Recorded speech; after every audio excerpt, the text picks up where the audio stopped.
A Tale of Two Cities, by Charles Dickens. Book the First, Recalled to Life. Chapter 1. The Period.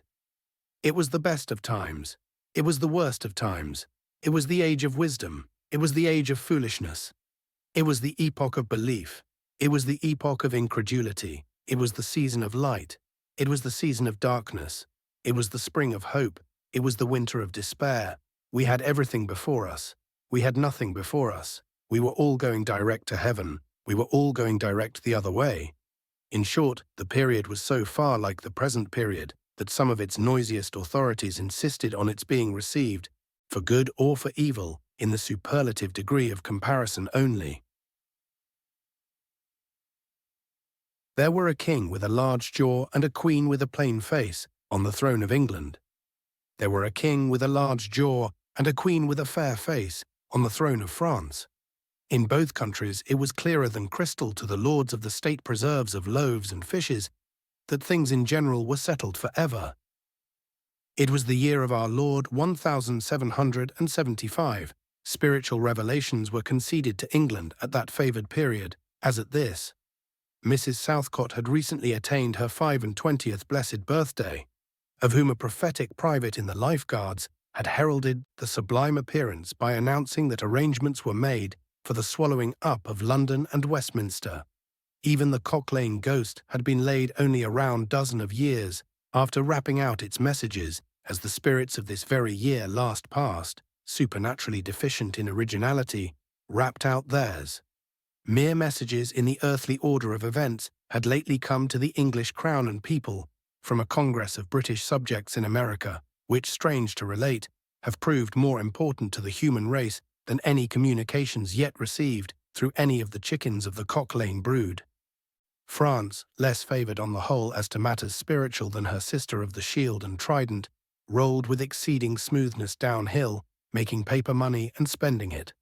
Under the guidance of her Christian pastors, she entertained herself besides with such humane achievements as sentencing a youth to have his hands cut off, his tongue torn out with pincers, and his body burned alive, because he had not kneeled down in the rain to do honour to a dirty procession of monks which passed within his view, at a distance of some 50 or 60 yards.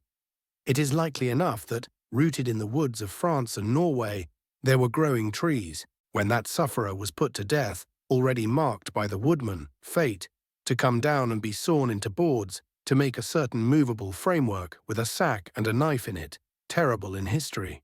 It is likely enough that in the rough outhouses of some tillers of the heavy lands adjacent to Paris, there were sheltered from the weather that very day rude carts bespattered with rustic mire, snuffed about by pigs and roosted in by poultry, which the farmer, Death, had already set apart to be his tumbrils of the Revolution.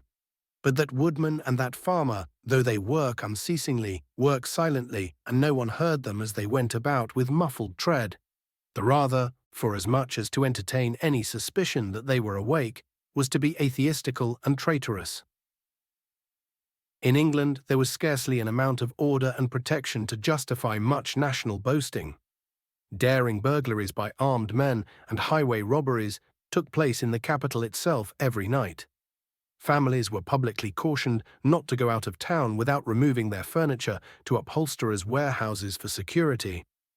The highwayman in the dark was a city tradesman in the light, and being recognized and challenged by his fellow tradesmen, whom he stopped in his character of the captain, gallantly shot him through the head and rode away. The mail was waylaid by 7 robbers, and the guard shot 3 dead, and then got shot dead himself by the other 4, in consequence of the failure of his ammunition. After which the mail was robbed in peace. That magnificent potentate, the Lord Mayor of London, was made to stand and deliver on Turnham Green by one highwayman who despoiled the illustrious creature in sight of all his retinue. Prisoners in London jails fought battles with their turnkeys, and the majesty of the law fired blunderbusses in among them, loaded with rounds of shot and ball. Thieves snipped off diamond crosses from the necks of noble lords at court drawing-rooms. Musketeers went into St. Giles's to search for contraband goods, and the mob fired on the musketeers, and the musketeers fired on the mob, and nobody thought any of these occurrences much out of the common way. In the midst of them, the hangman, ever busy and ever worse than useless, was in constant requisition, now stringing up long rows of miscellaneous criminals, now hanging a housebreaker on Saturday who had been taken on Tuesday, now burning people in the hand at Newgate by the dozen, and now burning pamphlets at the door of Westminster Hall.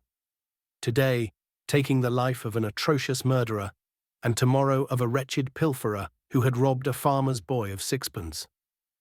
All these things, and 1,000 like them, came to pass in and close upon the dear old year 1775.